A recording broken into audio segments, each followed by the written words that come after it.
Les presentamos el proyecto de extensión académica y vinculación con el medio del segundo semestre del año 2020, titulado Diálogos Universitarios sobre Equidad de Género y Diversidad, Desafíos de Género para el Chile del 2021. En este primer diálogo, titulado Desafíos de Género para una nueva Constitución, participa como comentarista Lucía Saldaña Muñoz, doctora en Sociología de la University of Essex, profesora asociada de la Facultad de Ciencias Sociales de la Universidad de Concepción y directora de Equidad de Género y Diversidad de la misma casa de estudios. Desde el año 2018 integra el Comité Ejecutivo de la Comisión de Igualdad de Género del Consejo de Rectores de las Universidades Chilenas, CRUT. Ha sido integrante del Consejo de la Sección de Género de la Asociación de Estudios Latinoamericanos, LASA. Entre sus principales líneas de investigación se encuentran los estudios de género, masculinidades y parentalidad, sociología de las familias y del trabajo, estudios del desarrollo, vulnerabilidad social y políticas públicas. La acompaña como invitada Claudia Hayes Benderskay, doctora en Ciencia Política por la New School for Social Research y magíster en esa disciplina por la Universidad de Columbia. Es jefa de la carrera de Ciencia Política de la Universidad de Chile, presidió la Asociación Chilena de Ciencia Política entre 2012 y 2014 y formó parte de la Comisión Técnica del Proceso Constituyente en Chile durante 2019, investigadora adjunta del Centro de Estudios de Conflicto y Cohesión Social. Ha publicado el libro ¿Por qué necesitamos una nueva Constitución?, así como varios artículos y capítulos de libro sobre democracia, constitución y política chilena. También la acompaña como invitada Yanira Zúñiga Añasco, doctora en Derecho por la Universidad Carlos III de Madrid y profesora titular de la Facultad de Ciencias Jurídicas y Sociales de la Universidad Austral de Chile, donde dicta cursos de pregrado y posgrado sobre derechos humanos y sobre género. Ha publicado numerosos artículos y colaboraciones en libros colectivos, nacionales e internacionales, examinando distintas instituciones jurídicas desde la perspectiva de género.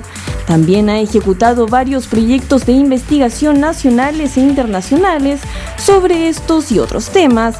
Ha sido integrante del Grupo de Estudios de Ciencias Jurídicas y Políticas, dependiente de la Ex Comisión Nacional de Investigación Científica y Tecnológica e integrante del Consejo Consultivo del Instituto Nacional de Derechos Humanos. Actualmente forma parte del Consejo para la Equidad de Género del Ministerio de Ciencia, Tecnología, Conocimiento e Innovación.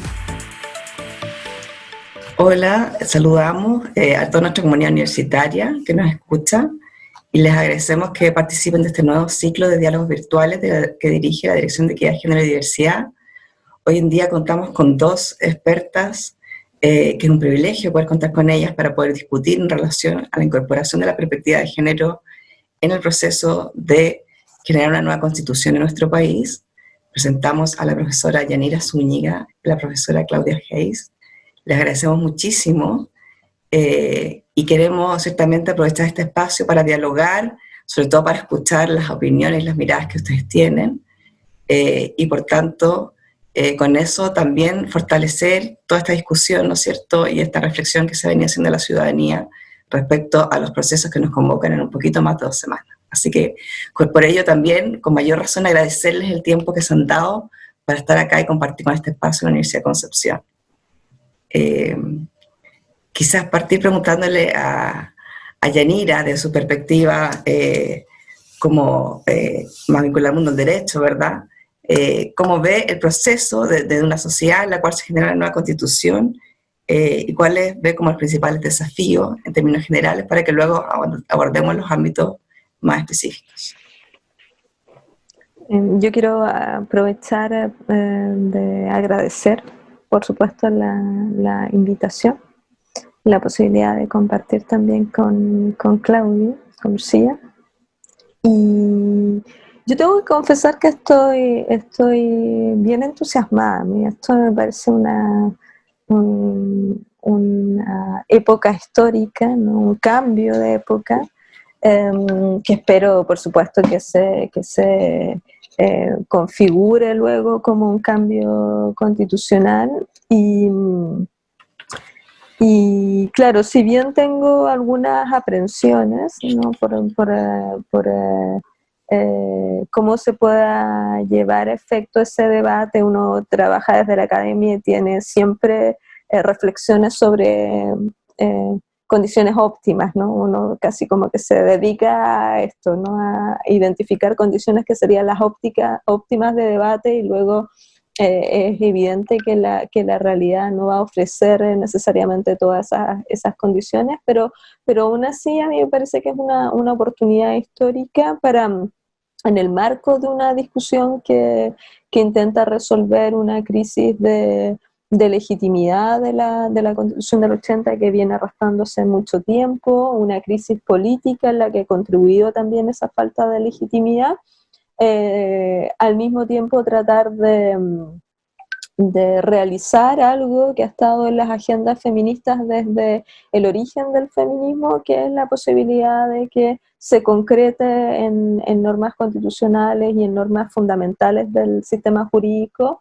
una protección adecuada a la ciudadanía de las mujeres, ¿no? Es cierto que el proceso constitucional no se desencadena con ese propósito, pero es una oportunidad para contribuir a esa cuestión que ha sido el norte y ha sido, yo diría, una de las motivaciones precursoras de los movimientos feministas, ¿no? Y entonces, en ese sentido, yo tiendo a ver todo esto con muy buenos ojos, y pensar que incluso los desafíos que no se puedan realizar en formas óptimas van a ser un punto de partida para tener mejores condiciones para una discusión posterior. Muchas gracias, tremendo desafío que nos plantea Yanira, ¿no? Sobre lo que esto permitiría abordar como sociedad. No sé si Claudia quiera comentar relación a este mismo tema también de la mirada general de lo que este proceso nos permitiría. Bueno, yo creo también, concuerdo con Yanira, que es un momento histórico y es una oportunidad histórica, porque la verdad es que las mujeres no han participado históricamente en la elaboración de las constituciones. Casi todas las constituciones del mundo han sido hechas por hombres, y hay discusiones bien antiguas, hay unas cartas muy entretenidas de leer entre John Adams, uno de los fundadores del sistema político estadounidense, y Abigail Adams, su esposa, que cuando estaban haciendo la Constitución le mandó una carta y le dijo: espero que no dejen de lado a the ladies, porque si the ladies no son consideradas en esta nueva Constitución, no vamos a aceptar que nos imponga reglas. Y él se rió de la carta de su propia esposa, y las mujeres no fueron consideradas en absoluto en el proceso constituyente, en la elaboración de la Constitución de Estados Unidos, y no han sido consideradas con participación, especialmente no han participado como actores políticos en la elaboración constitucional hasta hace muy poco. Las constituciones de la post-Guerra Fría, de los 90 en adelante, empezaron a incorporar un poco más, por lo menos la reflexión de género, pero cuando uno mira cuántas mujeres hicieron las constituciones, siguen siendo tasas relativamente bajas, aunque sí uno puede ver una progresión en el tiempo donde va aumentando la cantidad de mujeres en la composición de los órganos constitucionales. Y ahí es interesante, por ejemplo, Sudáfrica el año 96 tuvo más del 20%, eso ya era mucho. O sea, tenemos constituciones antes con 5 o menos porcentaje de mujeres haciendo la Constitución. Y ya un poco más avanzado el tiempo, así, pasado los 2000, etcétera, empieza a subir un poco más. Por ejemplo, Túnez y Nepal ya estaban sobre el 30%, pero sí, el 30% ya es una cifra muy alta de participación de mujeres en órganos constituyentes. Entonces yo creo que uno puede decir que las mujeres no han hecho las constituciones que las rigen.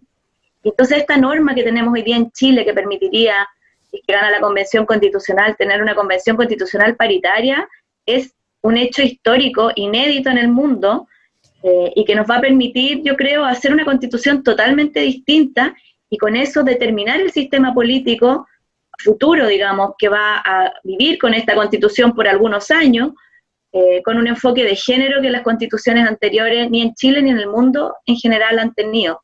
Así que yo creo que es muy notable lo que ocurrió con la reforma de marzo de de este año, que incorporó a la regla para la elección de la convención esta norma de la integración paritaria en el órgano constitucional. Es histórico por lo que digo ahora, por lo que estaba diciendo, de que las mujeres no hemos participado en las constituciones, pero también es histórico desde el punto de vista de cómo las mujeres hemos sido excluidas de la participación política en Chile. Tuvimos una incorporación del voto femenino relativamente tardía en Chile, y además hemos tenido una participación política que está debajo de las medias latinoamericanas. Hasta este Congreso, el que está hoy día, las mujeres éramos, con suerte, en los mejores momentos, alrededor del 15% del Congreso. Entonces teníamos un 85% de los hombres haciendo las leyes. Y con la ley de cuota que incorporó con la reforma del 2015, que se aplicó por primera vez en la elección del 2017 y que eligió al Congreso que empezó el 2018, que es el que está ahora, este Congreso subió, gracias a la cuota de género, que obliga a los partidos a llevar un 40% de mujeres en sus listas de candidatura, subió del 15% al 23%, que sigue siendo bajo, digamos, si uno piensa que las mujeres somos más de la mitad.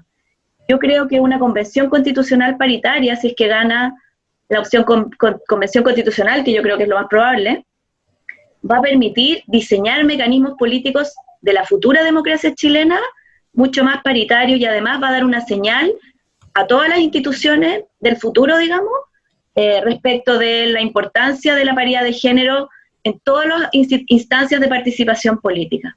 Y eso yo creo que es histórico, es muy importante y puede realmente cambiar la vida de las mujeres, o sea, puede tener un efecto real en mejorar la vida de las mujeres. Sí, esperamos que así sea, y pensando en el escenario que tengamos, que se apruebe la generación de una nueva constitución, que tengamos una convención constitucional.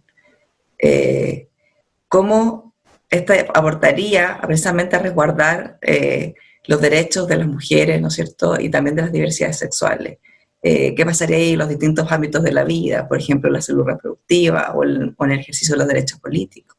En el ámbito de las universidades también nos interesa mucho mirar qué pasaría en términos del fomento de educación no sexista, ¿verdad? No es que todos los ámbitos tan específicos queden regulados en una normativa, pero ciertamente hay lineamientos y hay incentivos a la participación política y de otros tipos que van permitiendo que estos otros ámbitos se desarrollen. Y voy a dejar para más adelante temas de violencia de género, ¿no?, que también son muy relevantes. Yanira. Sí, yo rescataría, estando de acuerdo con la formidable panorámica que nos ha hecho Claudia, histórica de las dificultades y de la escasa participación que han tenido las mujeres en los procesos políticos en general y en particular en los procesos constituyentes. Quizás yo me quedaría con esa última observación, ¿no?, que es posible avisorar mejores condiciones de respeto y protección de los intereses constitutivos de derechos de esas mujeres en un marco de otras reglas constitucionales otorgadas mediante una participación paritaria de las mujeres. Y esto pone de relieve dos cuestiones, diría yo, que creo que deben explicarse porque a veces son controvertidas, ¿no? La primera es la cuestión que creo que se ha debatido mucho en el caso chileno, de qué tanto afecta en general una constitución a la vida de las personas, ¿no? Y yo creo que afecta y afecta mucho, no solo porque en el caso chileno lo hemos visto palpablemente, cómo las discusiones se han constitucionalizado, es decir, todas estas discusiones relevantes sobre agendas políticos sociales han sido trabadas, ¿no?, por discusiones constitucionales, y digo trabadas porque no han prosperado muchas de ellas, pero además también, si no tuviéramos este estado de cosas político, que es el estado de cosas que se viene fraguando en todo el proceso, el largo proceso de transición, por eso es que también un cambio de constitución puede cerrar una época y puede mirarse también como una apertura hacia otros ejes de discusión. Incluso si prescindiéramos de eso, de las particularidades de la política chilena, lo cierto es que, dadas las características del constitucionalismo contemporáneo, las constituciones están influyendo en todos los sitios, mucho en la vida de las personas, porque en los aspectos que antes eran regulados solo por leyes, se han ido constitucionalizando. La noción de derechos, que es una noción transversal de las constituciones, se ha ido expandiendo. Entonces, intereses que antes no considerábamos derechos humanos, hoy día los consideramos derechos humanos. Las constituciones se han transformado en normas vivas, no solo en hojas de ruta de política, sino en normas directamente aplicables por los tribunales. Entonces pensemos cómo toda la discusión que tenemos de nuestra cotidianidad se está produciendo a través de normas constitucionales en los tribunales, como la discusión del valor de los planes de ISAPRE. Es una discusión que hoy día monopoliza buena parte de los recursos de protección que conocen las Cortes, ¿no? Sobre el 80% de los recursos de protección que conocen las Cortes de apelaciones y la Corte Suprema son casos de derecho a la salud, básicamente para decirlo en los términos constitucionales. Bueno, entonces ese es un ejemplo de cómo la mayoría, lo queramos o no, nos guste o no, esa es otra discusión, pero es verdad que los procesos de nuestra vida están en Chile y en el mundo constitucionalizados. Entonces es obvio que la discusión sobre el contenido de una constitución es una discusión que determina las condiciones de satisfacción de ciertas expectativas de personas y de grupos. Y para el caso de las mujeres es muy relevante porque las mujeres además tenemos mucho más, creo, que ganar con una, entre comillas, generización, con una inclusión de una perspectiva de género en las constituciones, porque los intereses de las mujeres han estado completamente omitidos de esas discusiones constitucionales, ¿no? Lo que comprendemos como derechos en las constituciones tiende a omitir grandes parcelas de la vida de las mujeres, ¿no? Las esferas del cuidado, la violencia, la dimensión procreativa y sexual no son considerados en los textos constitucionales como dimensiones constitutivas de derechos.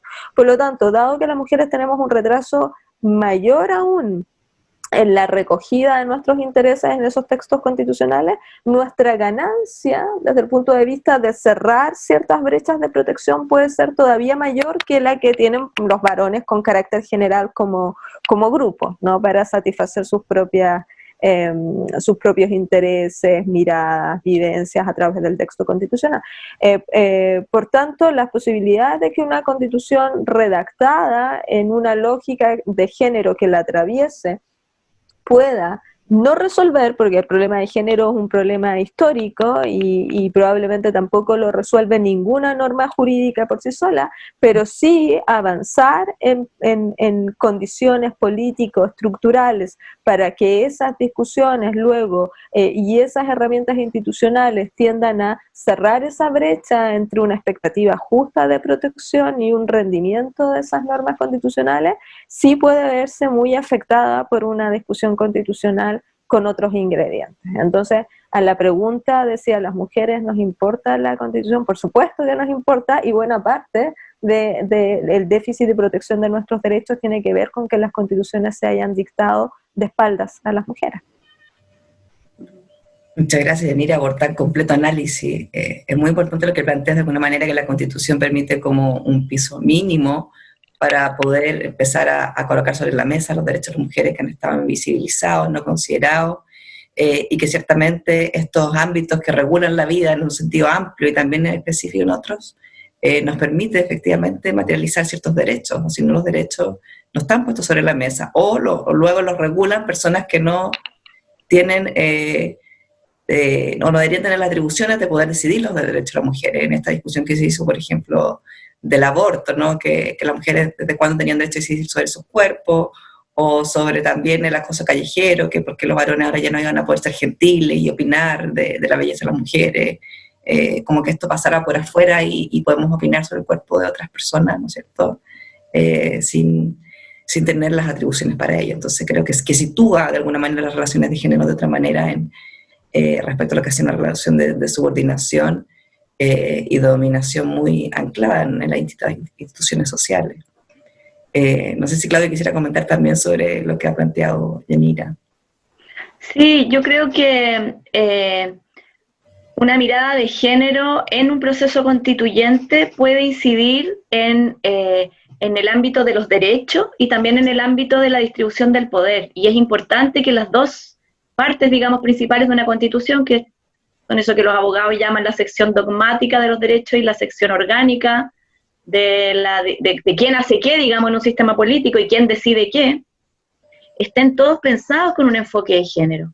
Precisamente porque eso incide en los temas que mencionaba Yanira y que generalmente sobrecargan, digamos, de manera muy injusta a las mujeres en temas de cuidado, en temas que tienen que ver con los derechos sexuales y reproductivos, por ejemplo, el rol que van a tener los tratados internacionales que tienen que ver con derechos humanos de las mujeres, en la legislación interna. Todos esos temas van a ser debatidos en la Convención Constitucional. Y también creo que la Constitución puede darle un mandato a los poderes del Estado para que mantengan ese enfoque de género en su respectivo trabajo, digamos, por ejemplo, en la paridad de género, en el resto de la institucionalidad del Estado, y en condiciones equitativas de desarrollo, digamos, de la vida política futura. Y ahí entonces yo creo que estoy totalmente de acuerdo en que la Constitución es muy importante para las mujeres y es muy importante para la relación en términos sociales y también en términos políticos.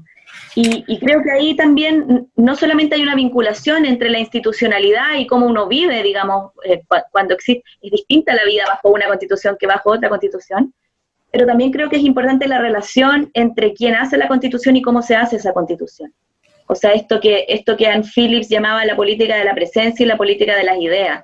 No solo es importante que estos temas estén en la Constitución, sino que es importante que estén en la voz de las mujeres. No basta con que, esto es lo que Ann Phillips escribió su libro sobre esta idea de la política de la presencia a partir de una crisis que hubo en el Partido Laborista.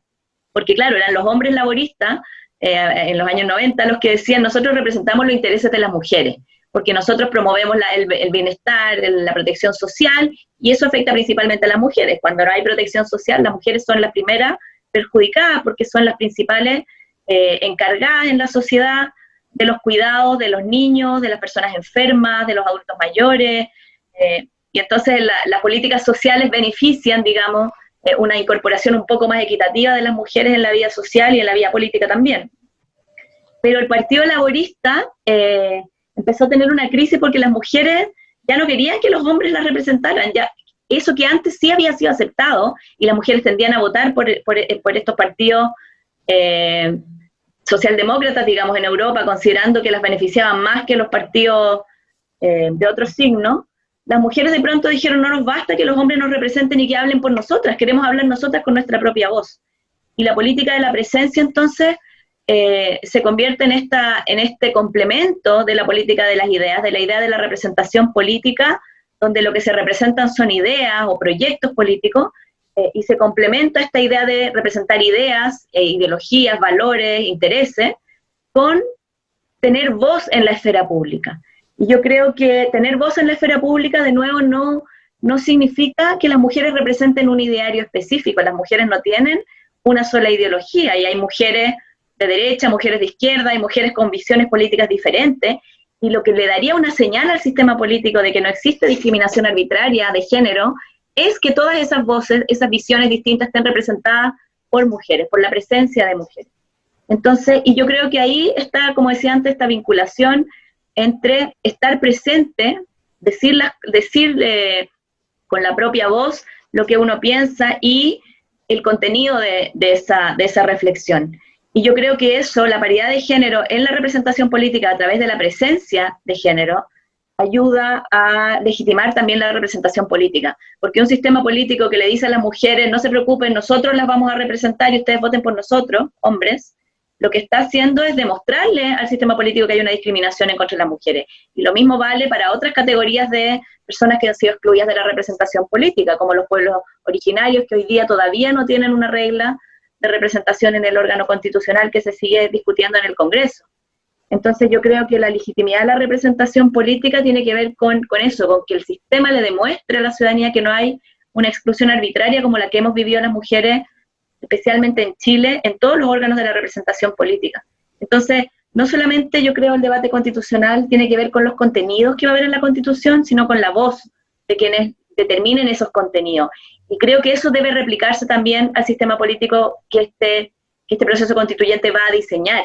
Es decir, que esa voz también esté presente no solamente en los contenidos futuros de nuestro sistema político, en tanto en términos de derechos, de orientaciones, por ejemplo, normativas respecto de derechos sociales, sino en un mandato específico a ese Chile del futuro que va a partir con la nueva Constitución respecto de la inclusión de la perspectiva de género y de las mujeres con su propia voz en todas las instancias de la representación política y en todos los órganos públicos. Muchas gracias, Claudia. Muy interesante también lo que planteas en relación a enfocarnos también en el proceso y que la Constitución empieza mucho antes, ¿no? Empiezan todos estos debates, en esta reflexión, en esta difusión, en este tomar conciencia como ciudadanía de lo que la Constitución realmente permite y posibilita, ¿verdad? Cuáles son las limitaciones y que van a quedar a otros ámbitos de la vida social, ¿no es cierto? No solamente el ámbito jurídico, como planteaba Yanira hace un rato. Y también lo que nos plantea Claudio recién en relación a la mirada de las mujeres, cómo las incorporamos en este proceso, ¿no es cierto? Se ha escrito, también Yanira lo ha escrito muy claramente, en relación a las diversidades de miradas que tenemos las mujeres y que por lo tanto necesitamos esa representación. No sacamos nada con tener paridad si tenemos mujeres de un solo grupo, digamos, de pensamiento, de reflexión, ¿no es cierto? Se puede generar una mirada muy hegemónica. Lo que buscamos con esta Constitución es precisamente ir superando la hegemonía, y por eso la diversidad de mujeres y de realidades debe estar representada. Bueno, en lo personal espero que lleguemos a una manera de generar esta Constitución que precisamente permita garantizar eso. Y por lo tanto en el proceso de participación política y lo que eso proyecta para más adelante, como señala Claudia, es importante, como también en garantizar que las distintas miradas, por ejemplo, en relación a los derechos sexuales reproductivos o en relación a la violencia de género, estén incorporados en este tema. También nos plantea Yanira el tema del cuidado, que es otro de las aristas centrales que hoy en día está muy sobre la mesa. La mujer en este contexto de conciliación, ¿no es cierto?, se hace más crítico todavía los arreglos domésticos para el cuidado, dado que si son desiguales, esta es una oportunidad y una necesidad enorme de hacer arreglos más equilibrados, pero muchas familias han extrapolado nuevamente, estando en el mismo espacio, entonces quizás es más violento todavía ver que hay estas diferencias, ¿no es cierto?, tan grandes en la distribución del trabajo en un contexto que estamos todos y todas igualmente exigidos. En ese sentido, preguntarles para ir como profundizando en algunas áreas específicas, por ejemplo, en relación a la participación política y todo lo que eso nos permite para construir una sociedad en que la participación de las mujeres sea visible. Pensamos en la universidad en el tema del lenguaje, en el tema de la inclusividad, el tema de incorporar, por ejemplo, diversidades sexuales, o sea, cuánta potencialidad tiene este proceso y la elaboración de la Constitución con sus contenidos de efectivamente generar esta visibilidad de miradas, como algo que está dado en la sociedad, ¿no es cierto? Tenemos, por ejemplo, la ley de reconocimiento de nombre social hace menos de 2 años, ¿no? Es un proceso muy, muy reciente. Sí, yo creo que el proceso también ofrece un momento para pensar sobre estos procesos, ¿no? Esto es bien curioso, que uno a menudo piensa encima de algo que se está realizando, ¿no?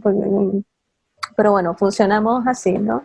Pero la reflexión es bien importante, creo yo, en términos de lo que ofrece culturalmente para formar comunidad y cómo debemos comprender los procesos que forman comunidad en las distintas escalas de esas comunidades, ¿no? En las universidades, en los barrios, en la comunidad política.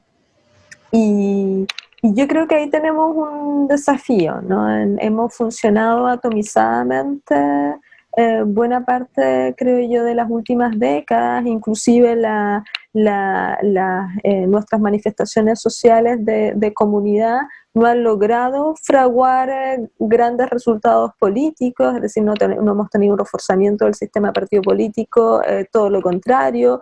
Es cierto que pueden haber más organizaciones sociales, pero esas organizaciones sociales no tienen necesariamente un vínculo estable con eso. Lo podemos reforzar ahora con otros mecanismos también de incidencia en el proceso político, para no mantener una separación, llamémosle sistémica, de esos distintos niveles de participación que tienen todos componentes políticos. Pero yo igual llamaría la atención sobre la necesidad de pensar los procesos de participación en el plano de su potencial de canalización de la diversidad como procesos que nos desafían constantemente, porque no es fácil administrar toda la diversidad social ni la diversidad ideológica, ¿no? Y realmente si tiene uno un compromiso con esa diversidad, debe estar dispuesto a asumir que hay otras personas que tienen una posición distinta. Para las mujeres eso puede ser, para las mujeres que somos feministas, un desafío mayor, porque confrontarse con mujeres que no tienen esa misma visión puede generar también fraccionamiento, ¿no? A veces la diversidad se transforma en pulverización de agendas colectivas, no necesariamente en formas de cohesión. Entonces, para que se logre cohesión a partir de esa diversidad, es necesario, yo diría, también una mirada muy colaborativa, ¿no? Y una mirada en la que estemos dispuestos incluso a deponer algunas formas de pensar el mundo que por supuesto se van a mantener siempre en el terreno de nuestras convicciones, pero que no todas pueden llegar a ser consagradas en normas y por definición tampoco en la Constitución, pues la Constitución es todavía una norma más breve, ¿no?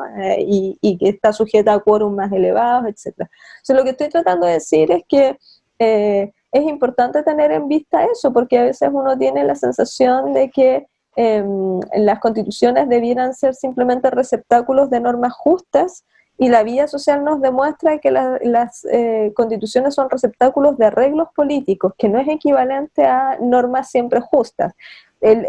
Por supuesto, todos tenemos interés, creo yo, que de más en más esas normas políticas sean también canales de arreglos justos, pero también hay que comprender que no siempre eso se da. Entonces yo creo que sentarse un momento también a confrontarse con los desafíos de la acción política, que son todos estos y otros más, ¿no? de articulación, es bien importante para que este proceso sirva para apuntalar nuestro sistema político y no para fragmentarlo todavía más. Y lo digo porque quizás es un llamado, ya que estamos hablando de un público que tiene una base universitaria, es un llamado también para la gente más joven, ¿no? Muchos de ellos estudiantes y de ellas estudiantes en universidades, a no abandonar la acción política en el plano institucional. Es decir, la calle es un espacio formidable para visibilizar cuerpos, yo también esto lo he sostenido, demandas, pero la calle no tiene la estructura suficiente para producir ni arreglos políticos estables, ni mucho menos normas jurídicas. Necesariamente eso pasa por otro tipo de institucionalidad. Entonces, desconectar completamente lo que pasa en la calle con estas formas institucionales solo produce disonancia a la larga. Entonces, yo espero que este hito de discusión constitucional, y espero que la gente vaya, a pesar de la pandemia, mucho a votar, ¿no? Al próximo plebiscito, y que si las cosas van como prevemos, creo, quienes estamos aquí, y se inicia una discusión constitucional en un plano de la convención, que haya mucha interacción.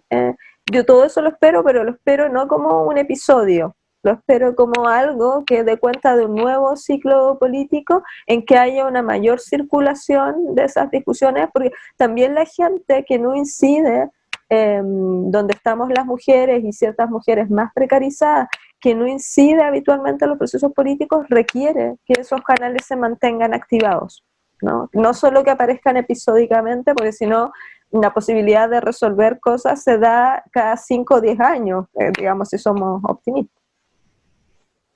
Sí, qué importante lo que nos planteas de tener en vista la complejidad del proceso de elaboración de la Constitución.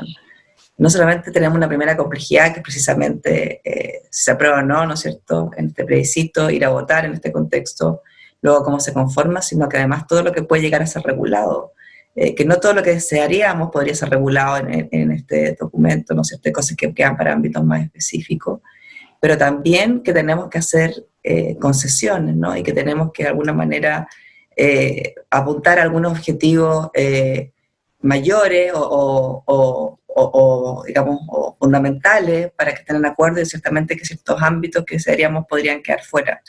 Y el espíritu colaborativo que las mujeres nos ha caracterizado más que los varones en las maneras de trabajo, podría ser, digamos, sumar a este proceso, a facilitarlo.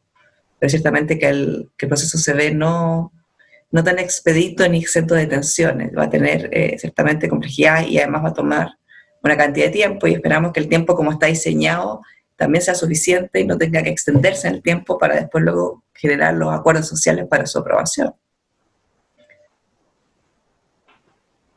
Dejo a Claudia. Sí, yo creo que es súper interesante la interacción que se produce en el fondo entre el cambio institucional y el cambio cultural, o el cambio en la sociedad. No sé si llamarlo cambio cultural, es como mucho, pero el cambio social por lo menos. Hace no mucho tiempo, en el primer gobierno de Piñera, me acuerdo que, bueno, cuando la ley de cuotas era, la idea de las cuotas de género era re fácil salir a decir que las cuotas de género eran una aberración. Y la gente como que aceptaba escuchar eso. A mí me parecía muy impresionante los editoriales que se escribían en la prensa, por ejemplo, bueno, en la prensa conservadora, pero aún así, que se pudiera decir con tanta impunidad que en Chile las mujeres no participaban en política porque tenían otras prioridades. No porque hubiera un bloqueo del sistema político, sino porque la mujer chilena era distinta, estaba enfocada a la familia, a la casa, y que esa era la explicación de la baja participación política de las mujeres. Eso lo escribió una editorial de La Tercera, cuando justamente Sebastián Piñera propuso entregar incentivos económicos a los partidos políticos que llevaran mujeres como candidatas. Y ese editorial que estoy mencionando decía eso, y además decía que ser una editorial de La Tercera en contra de esta medida antidemocrática y poco menos que feminazi que estaba proponiendo el presidente Piñera, porque decían que incentivar económicamente a los partidos a llevar candidatas podía abrir la puerta a algo tan antidemocrático como las cuotas de género, como una medida que distorsionaba completamente la representación política, etc. Ese editorial hoy día sería imposible en un medio mainstream, quizá en algún medio de extrema derecha o muy conservador en términos de los roles de género, pero hoy día el sentido común ya no es ese, ha cambiado mucho. Y también recuerdo los principios de las discusiones sobre cuotas de género para el sistema electoral parlamentario, donde muchas parlamentarias decían: yo no necesito muletas, yo puedo llegar al Congreso sin estas herramientas de acción afirmativa. Y esas mismas parlamentarias cambiaron de posición, o sea, ha habido un diálogo donde las personas hemos cambiado, y yo creo que eso es súper importante porque habla de la fuerza que tiene el diálogo, de cómo uno puede cambiar conversando y conociendo la experiencia en otros países y viendo cómo han funcionado las cosas en otras partes y discutiendo con argumentos. Yo creo que en Chile hoy día, por ejemplo, la norma de paridad, de integración paritaria de la Convención Constitucional no existiría sin la movilización feminista que impulsaron las mujeres estudiantes en el año 2018 en Chile. Las tomas feministas y toda la movilización que partió por temas de abuso sexual, y que además, sin duda, estuvo influenciada por el Me Too, o sea, por un movimiento transnacional de acción feminista en contra del abuso sexual. Y todo eso levantó una deliberación pública que primero hizo que muchas personas vieran un problema que nunca habían visto, hizo que muchos hombres se preguntaran cosas que nunca se habían preguntado. Yo recuerdo en mi propia universidad las discusiones que teníamos. Nosotras las mujeres en la universidad hemos sufrido también muchas veces acciones muy como de invisibilización de las mujeres, de infantilización, de ninguneo, y yo viví en ese periodo, a partir de la movilización feminista, a partir de esta discusión internacional, realmente un cambio cultural en los espacios de trabajo, en la interacción entre los colegas, entre los académicos y las académicas, cosas que antes se ridiculizaban. Yo vengo desde el año Ñauca diciendo que es inaceptable que haya paneles de hombres, y yo siempre reclamaba, y era la loquita que mandaba el mail diciendo: excelente seminario, los felicito, ojalá hubieran encontrado alguna académica que hubiera podido exponer sobre este tema. Y la gente, desde que me insultaban hasta que me ridiculizaban o se burlaban o decían: a nosotros no nos importa el género, no nos importa que sean los mejores, nadie dice eso. Y ya ni siquiera uno tiene que mandar tanto mail porque ha cambiado eso, hay menos paneles de hombres. y hay una acción mucho más transversal, diría yo, de decir que los paneles de hombres no son aceptables, que los cuerpos académicos compuestos solo por hombres, todavía hasta hace muy poco, uno miraba las páginas web de las universidades y había muchas universidades que tenían solo hombres. Todavía hay solo hombres en muchos cuerpos directivos de instituciones académicas, pero ya como que se ve mal. O sea, incluso los hombres están tratando de, por una cuestión de imagen, y ese cambio de imagen es un cambio cultural muy importante. Y además yo creo que no es lineal, como tú señalabas antes, Lucía, estas cosas a veces van y vuelven. Pero yo creo que estamos en un momento de avance de la visibilización de temas que no son temas nuevos, pero que han sido oídos de una manera nueva en la sociedad chilena.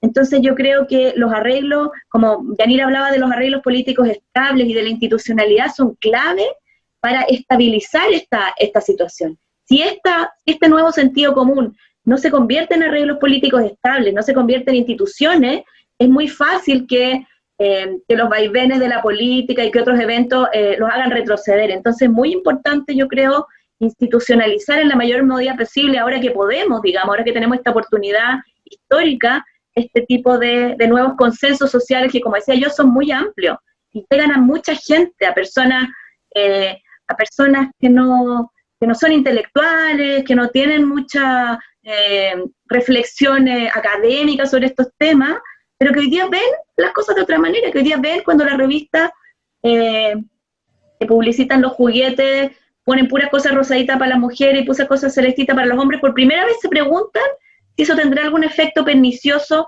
en la relación entre hombres y mujeres, y en la igualdad respecto de otros ámbitos de la vida. Yo creo que es un momento que tiene que convertirse en arreglo institucional. Muy interesante también lo que planteas, como efectivamente logramos ir permeando precisamente en esta visibilización y en este cambio de la forma de relacionarnos. Creo que de una manera quizás sutil, de a poco se ha ido avanzando en superar ciertas formas de violencia simbólica, ¿no es cierto?, discriminaciones como que eran muy abiertas, muy brutales, ¿no? Pero nos van quedando otras formas instaladas, más subterráneas, que de alguna manera podrían pasar incluso desapercibidas si es que cambiamos la panorámica general y no hilamos fino, pareciera que reeditamos un modelo de relación, ¿no es cierto?, con una masculinidad hegemónica. Entonces, ¿qué podría aportar una nueva constitución? Por ejemplo, yo sé que hay normativas específicas que están discutiendo el acoso sexual en la universidad de manera integral, y no hemos dado normativa específica a la institución de educación superior.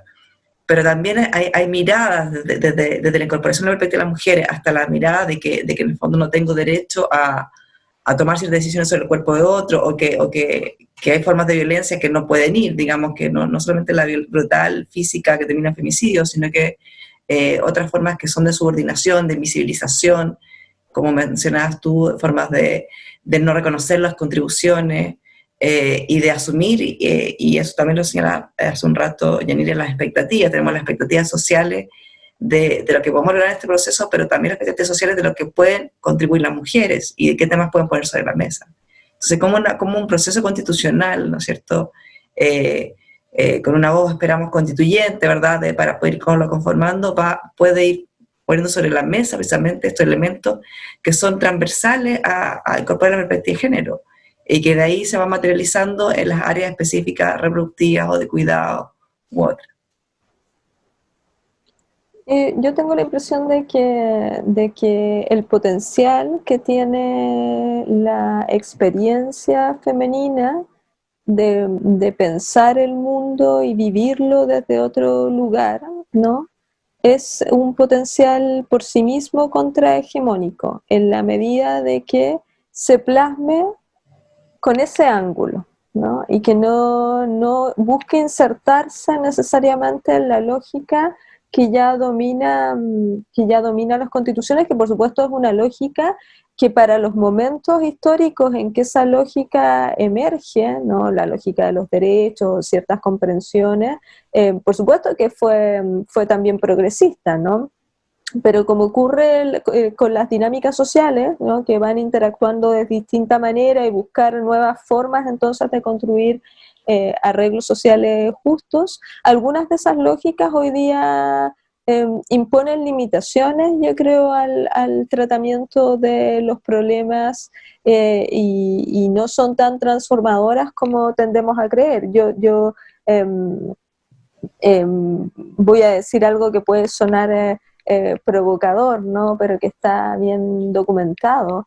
Los derechos en una matriz individualista, como nos hemos acostumbrado a pensarlos, y androcéntrica, como dirían las teóricas feministas, nos garantiza muy poco espacio de transformación a las mujeres, ¿no? Aunque podamos tener cláusulas que luego digan que las mujeres, no sé, una cláusula inclusive de igualdad de género, que no es una cláusula seca de igualdad, es bien probable que al final quede capturada si no hacemos otros ingresos en la Constitución de maneras de vivir la experiencia femenina que incluso podrían ser más humanizadoras, ¿no? Para las relaciones de los sujetos, no solo para los intereses de las mujeres, sino en general, ¿no? Del género humano, ¿no? Estoy pensando que, claro, si dependiera de mí, yo veo todo un potencial en las mismas ideas de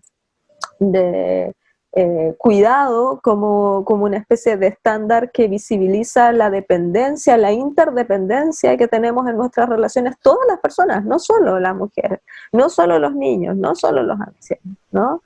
El concepto de vulnerabilidad es un concepto que no aparece a menudo en las constituciones, ¿no? Cómo construimos la autonomía desde la vulnerabilidad, que es una condicionante práctica de la autonomía. La lógica que impera en las constituciones es, recordémonos con este fraseo que es tan típico, es las personas nacen libres e iguales, ¿no? No es verdad, las personas no nacen ni libres, ¿no? Porque no son autónomas, ¿no? Ni tampoco nacen iguales, porque las sociedades determinan formas de estructuración desigual. Y entonces, en realidad, la oportunidad que nos ofrece, de nuevo, vuelvo a la vivencia, podría decir las teorías feministas, pero las teorías feministas son teorías que lo que hacen es plasmar la vivencia de las mujeres en una clave conceptual, ¿no? Y entonces si logramos transportar esa vivencia, las lógicas de cuidado, cómo las personas vivimos atravesados por la vulnerabilidad, por la precariedad de nuestros propios cuerpos, pero también por la posibilidad de que nuestros cuerpos nos liberen, ¿no? A través de una sexualidad inclinada no solo a la procreación, sino también al placer, a la comunicación, etcétera, todo eso. Si logramos entonces desarraigar la manera en que las constituciones han comprendido los derechos, puede ser que esos derechos nos empiecen a servir más a las mujeres, pero para eso necesitamos que las estructuras del poder estén al servicio de las garantías de esos derechos y sean entonces canales para que las miradas de las mujeres sean capaces entonces de imprimirse en ese ADN de los derechos. Los derechos han sido construidos a espaldas de las mujeres y por lo tanto de lo que se trata es construirlos ahora de una manera que se hagan cargo de esos intereses. Y eso, como nos recordaba Claudia hace un rato, eso no se hace fuera de las mujeres participando en esos procesos, sino integrando a las mujeres. Por lo tanto, la idea de generalización de la ciudadanía femenina en las constituciones requiere que toda la Constitución como un texto de conjunto sea visto con una perspectiva de género, no solo el capítulo de principios, no solo el capítulo de derechos, sino sobre todo el capítulo de distribución del poder. Enorme desafío, porque significa cuestionar todo el fundamento que tenía nuestra sociedad históricamente, ¿no? Que también es una de las bases centrales de la desigualdad. Pero eso ya está culturalmente cuestionado, porque culturalmente eso ya está cuestionado. Muy cierto, sí. ¿Cómo logramos que este sentido común y esta convicción de una buena parte de la sociedad se plasme en quienes van a tener las atribuciones de precisamente generar este texto? Bueno, una respuesta quizás a eso es quiénes son nuestros representantes, ¿no es cierto? Quiénes nos representan, esas mujeres que van a estar ahí haciendo esta discusión. Sí, y yo creo que amputa también a la relación que existe entre poder y la capacidad de dominación, abuso, vulnerabilidad, como decía Yanira. Una persona que tiene poder es menos vulnerable, una persona que tiene poder es menos susceptible al abuso y a la dominación política, económica, y eso requiere que las mujeres se relacionen, digamos, con el poder político en igualdad de condiciones y también, en términos materiales, tengan acceso a la autonomía económica. Y ahí está todo ese otro problema de que los sueldos de las mujeres son mucho más bajos que los de los hombres, del acceso al mercado laboral y de la incorporación de las mujeres, en el fondo como personas autónomas, a la capacidad de tomar sus propias decisiones en temas económicos. Y hay toda una estructura que está construida sobre la desigualdad en esos dos ámbitos. Como tenemos constituciones hechas por hombres y leyes hechas por hombres desde el origen de la República, toda la institucionalidad está en contra del poder de las mujeres en esos dos aspectos, del poder político y del poder económico de las mujeres. Entonces, y de ahí viene, yo creo, esto que muestran también las tesis en su performance, cuando critican al Estado, dicen el Estado, los jueces, la policía, todo eso refleja también esta visión tremendamente desempoderadora, discriminatoria, abusiva. Las mujeres que protagonizaron la movilización feminista en las universidades también apuntaban a eso, a cómo las universidades también han vulnerabilizado a las estudiantes respecto de los estudiantes. Y bueno, y en todos los ámbitos de la vida, en el ámbito laboral, en todos los ámbitos de la vida, todas las mujeres hemos vivido esa desigualdad que es estructural, que está en el Estado, está en todas las instituciones, y yo creo que pensar cómo cambiar eso requiere una fuerza gigantesca, orientada a ese objetivo de igualdad en poder, igualdad en autonomía material, para generar relaciones más equitativas. Es un cambio institucional también muy importante. Un poco, ahora que murió hace poco Ruth Bader Ginsburg, esta jueza de la Corte Suprema, ella lideró desde los principios de su carrera una especie de cruzada por detectar todos los espacios de discriminación que existían en el sistema jurídico estadounidense, cosas que por supuesto no se veían, porque como decía Yanira, nos dicen las personas somos iguales. Usted si quiere ser candidata es libre de ser candidata, postúlese. Pero bueno, después vemos que las mujeres no consiguen financiamiento para las candidaturas, los partidos políticos funcionan de una manera que no les permite acceder a espacios de poder dentro de los partidos que son la plataforma para poder ser candidata, etcétera. Entonces las formas de discriminación no están en la prohibición expresa. El sistema político no necesita prohibirnos ser candidatas para que no lleguemos a los espacios de poder. No necesita prohibirnos postular a determinados trabajos para que no consigamos esos trabajos. Discrimina de otras maneras, más sutiles. Entonces no basta, obviamente, con las reglas de igualdad formal. Y entonces entrar a encontrar todos esos espacios de discriminación, yo creo que yo vi una película sobre Ruth Bader Ginsburg que mostraba cómo esta lucha que ella hizo durante años, a través de juicios para ir desafiando al sistema jurídico estadounidense, como granito a granito, en distintos elementos para ir avanzando hacia normas más equitativas. Y ese es un trabajo que yo no sé si se ha hecho en Chile, digamos, tenemos grandes próceres como Elena Caffarena, que hicieron de alguna manera, fueron precursores, y también las mujeres que lucharon por el sufragio femenino, etcétera, pero yo creo que hay mucho trabajo pendiente ahí de desenmarañar esos espacios que parte de su poder es que no se ven, o sea, parte de la capacidad, no sé cómo decirlo, pervasiva que tienen de mantener estas estructuras tan discriminadoras, es que son estructuras invisibles. No son discriminaciones explícitas, parece que fuéramos todos iguales. Entonces hay que encontrarlo, detectarlo, visibilizarlo y ponerle un neón así para que no puedan ser negados. Y yo creo que eso un poco ha pasado desde la movilización del 2018, con esto que decía yo de los paneles de hombres. Yo lo digo desde mi experiencia personal, digamos, de la relación en la universidad entre hombres y mujeres, del hecho de que todos los directivos sean hombres y todas las personas con cargos en los espacios académicos sean hombres en algunos lugares. Yo creo que la movilización feminista sensibilizó a eso, y yo creo que hay un trabajo enorme que hacer en avanzar, en visibilizar más de esos espacios de discriminación en los que vivimos. Sí, me deja varias reflexiones en relación tanto a los procesos sociales que deben acompañarse para efectivamente materializar estos cambios culturales, ¿no? Una constitución por sí sola no va a hacer el proceso, y no solamente el proceso constituyente, tampoco hace todo el trabajo las instituciones como la universidad, los colegios, ¿no es cierto?, los derechos de familia, que corren por su propio camino, los conceptos de familias que puedan estar puestos en la Constitución, ¿no es cierto?, pueden hacer aportes sustanciales precisamente a esto, la visibilización de todas las capacidades, el convocar y responsabilizarnos también colectivamente en terminar la violencia, ¿no es cierto? En que no tengamos que estar horrorizados por Antonia, por Ámbar o por distintos casos que hace todo el tiempo decir, oh, esto no puede suceder como sociedad.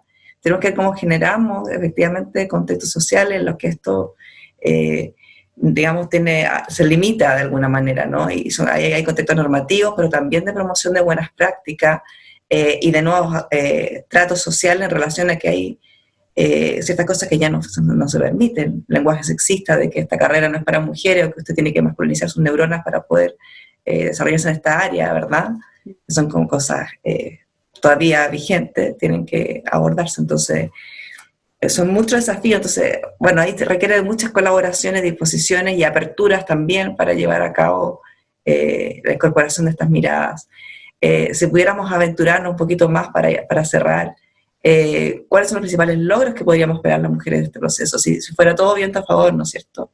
¿Qué temas podrían quedar incorporados? Estoy pensando en términos de las prioridades y de las plausibilidades, porque ciertamente nadie puede decir a ciencia cierta cómo concluir un proceso, ¿no? Pero ¿qué serían los principales logros que podríamos obtener de este proceso como en la agenda de mujeres, ¿no es cierto?, y de derechos de las mujeres y las diversidades sexuales? Yo imagino que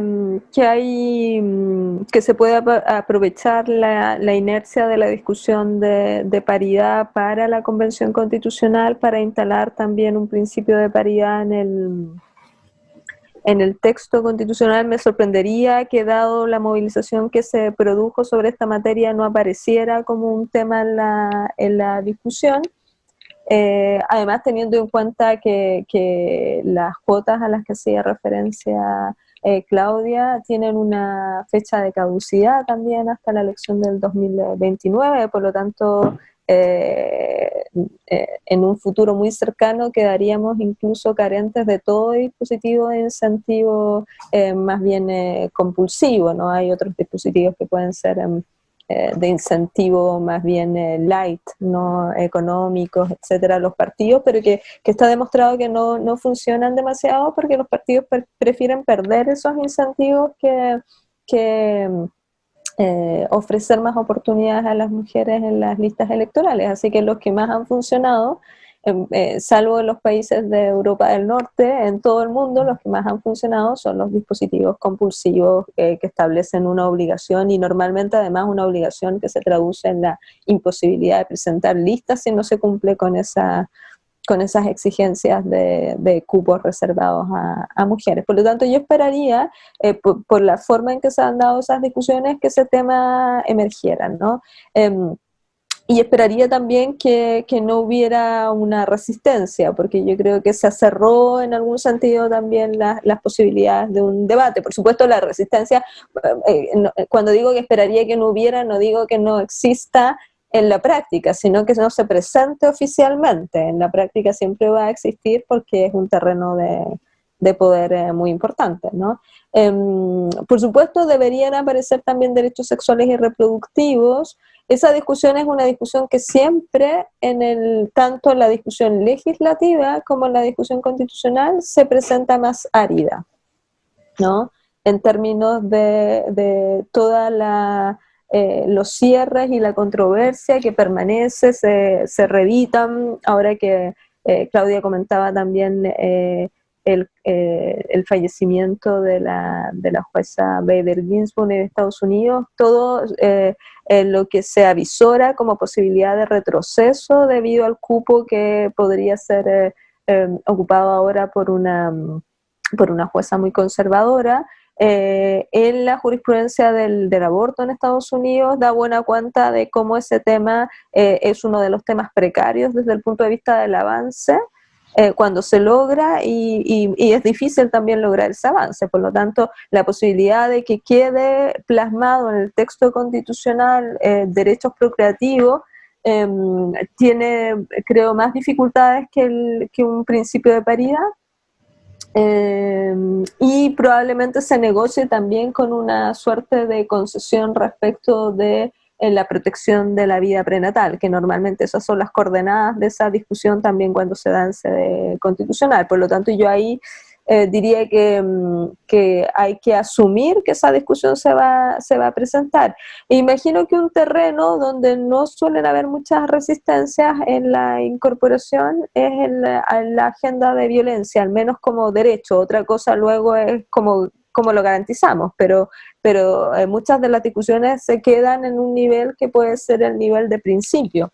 Entonces, cuando uno lo pregunta, bueno, ¿usted cree que las personas debieran tener una vida libre de violencia? Lo más probable es que la mayoría de la gente diga sí, ¿no? Otra cosa luego, ¿qué significa eso en la práctica y cómo se garantiza? Es en este segundo o tercer nivel en el que aparecen las discrepancias, pero yo creo que hay buenas posibilidades también para incluir un derecho de ese tipo, y esperaría también que estuviera la discusión sobre el cuidado pavimentada, también por lo que hemos visto a propósito de la pandemia. Yo creo que esos son cuatro temas que más o menos pueden aparecer y que podrían arrojar cambios importantes para luego la agenda legislativa de complementación de esas políticas, derechos o garantías que aparezcan en un nuevo texto constitucional.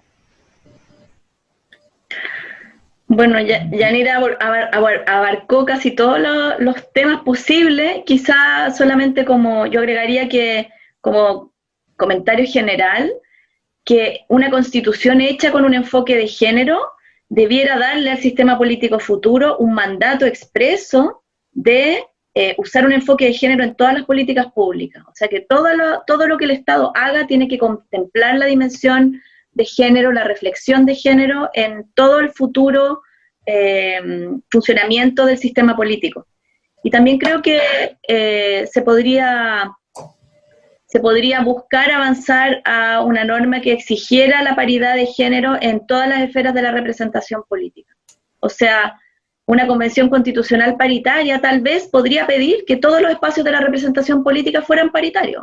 Los consejos municipales, los CORE, que toda instancia de la representación política tenga una norma de paridad. Yo creo que es difícil, pero yo creo que sería un mandato bien concreto y una señal que tendría un efecto súper grande. Y también quizá, bueno, está toda esta reflexión sobre los derechos, etcétera. Yo creo que la señal que debe darle esta Constitución al sistema político es una señal de paridad también en otras esferas de la vida. O sea, quizá esto podría permitir pasar de esta situación de igual presencia, digamos, en la esfera pública a también mayor presencia en otros ámbitos, a través de una señal desde el sistema político al resto, digamos, de la vida social. Muchas gracias, Claudia. Sin duda lo que han planteado nos releva los distintos temas que son urgentes y necesarios, ¿no es cierto? Hay muchos temas importantes, y también que de alguna manera van a haber tantos temas puestos como los pueblos originarios, ¿verdad?